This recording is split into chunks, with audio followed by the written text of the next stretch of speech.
It's a murder that's torn a Soweto family apart and left them desperately looking for answers. The family says they're battling to come to terms with the way their 62-year-old grandmother was killed.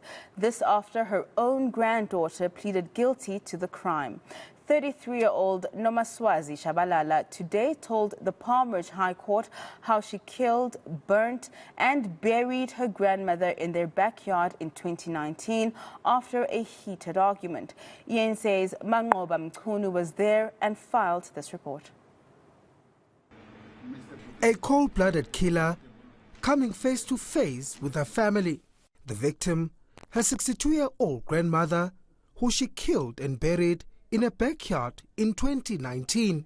We're struggling a lot with this. It's hard to accept, it's hard to process, but I hope at the end of the day we'll be able to find closure and move on with our lives. In court, the 33-year-old finally broke her silence. On the charge of murder, how do you plead? It was not my intention, my lord. So you plead not guilty? No. Guilty, my lord. In a plea bargain, Nomaswazi Tshabalala revealed how she murdered her grandmother after a heated argument in what appears to be a drug-fueled attack. After smoking drugs, I went back to the house and I found the deceased already picking out my things and placing them in the kitchen.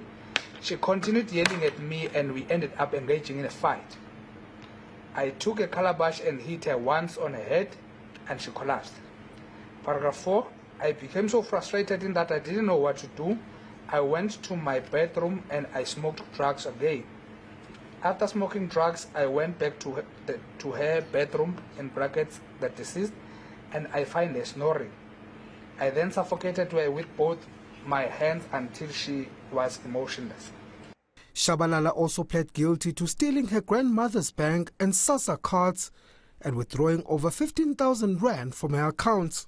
I think we will find closure as a family knowing that the person is sentenced accordingly to the crimes she committed. I'm not someone who is heartless, but when it comes to a situation in jail, I don't think I'll be able to forgive her.